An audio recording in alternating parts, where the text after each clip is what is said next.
ମାନେ ଠିକ୍ ହେଉନାହିଁ। ତେଣୁ ଯାହା ହେଉ ମୁଁ ବର୍ତ୍ତମାନ ଏହି ଗହଣରେ ଉପସ୍ଥିତ ଥିବା ମୁଖ୍ୟ ବକ୍ତା ଶ୍ରୀଯୁକ୍ତ ଧୀରଞ୍ଜନ ପାତ୍ର ସାର୍ ହେଉଛି ଅନ୍ନପଳା କଲେଜର ଅଧ୍ୟାପକ। ତେଣୁ ବହୁ ଅସୁବିଧା ସତ୍ତ୍ୱେ ସେ ମୋର କଥାକୁ କେବେ କାଟି ପାରିନାହାନ୍ତି।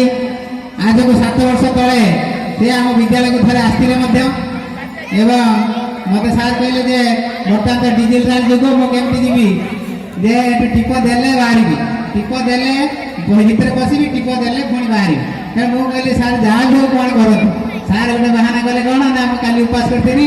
ଯାଉ ଏତେ ଅସୁବିଧା ସତ୍ତ୍ୱେ ସେ ଆସିକି ଆମ ଗାଁରେ ଆସିକି ଉପସ୍ଥିତ ଅଛନ୍ତି ଏବଂ ତାଙ୍କର ମୂଲ୍ୟବାନ ଭାବନା ଏବଂ ଚିନ୍ତାଧାରାକୁ ଆମ ଆଗରେ ପ୍ରକାଶ କରିବେ, ଯାହାକି ଆମ ପିଲାମାନଙ୍କ ପାଇଁ ଶୁଭଙ୍କର ହେବ ମୁଁ ଆଶା କରୁଛି। ତେଣୁ ତାଙ୍କୁ ଜୋରସୋରରେ କରତାଳି ଦେଇ ଆହ୍ୱାନ କରିବା।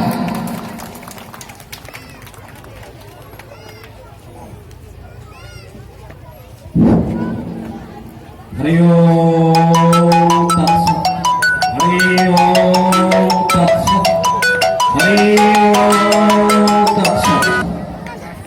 मैं नमस्कार and regards to the electricity dais. My namaskar and regards to the Guruji and Gurumas of Padmapur Saraswati Shishu Mandir. My good wishes to the congregated guardians.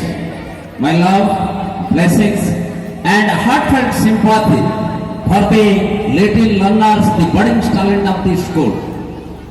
सर्वोपरि ଏହି କାର୍ଯ୍ୟକ୍ରମକୁ ନିକଟ ଏବଂ ଦୂରରୁ ଶୁଣୁଥିବା ଅଗଣିତ ଶ୍ରୋତାବନ୍ଧୁ ମା ଭଉଣୀ ଗୁରୁଜନମାନଙ୍କୁ ମୁଁ ମୋର ଆନ୍ତରିକ ଭକ୍ତି ଶ୍ରଦ୍ଧା ଏବଂ ସମ୍ମାନ ଜଣାଉଛି ଏବଂ ପ୍ରଭୁ ଜଗନ୍ନାଥଙ୍କ ପାଖରେ ମୁଁ ପ୍ରାର୍ଥନା କରୁଛି ଯେ ପଦ୍ମପୁରର ସରସ୍ୱତୀ ଶିଶୁ ମନ୍ଦିର ଏକ ଶିକ୍ଷାର ନୂତନ ଦିଗନ୍ତ ନେଇ ଆଗକୁ ବଢୁ, ଏହି ଅଞ୍ଚଳରୁ କିଛି ପ୍ରତିଭାଙ୍କୁ କରୁ।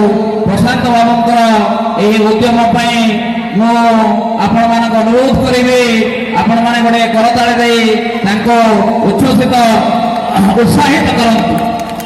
ପ୍ରଶାନ୍ତ ବାବୁ ନିରନ୍ତର ଚେଷ୍ଟା କରିଛନ୍ତି, ଜୀବନରେ ଚେଷ୍ଟା ସାଧନାରୁ ସିଦ୍ଧି ମିଳେ।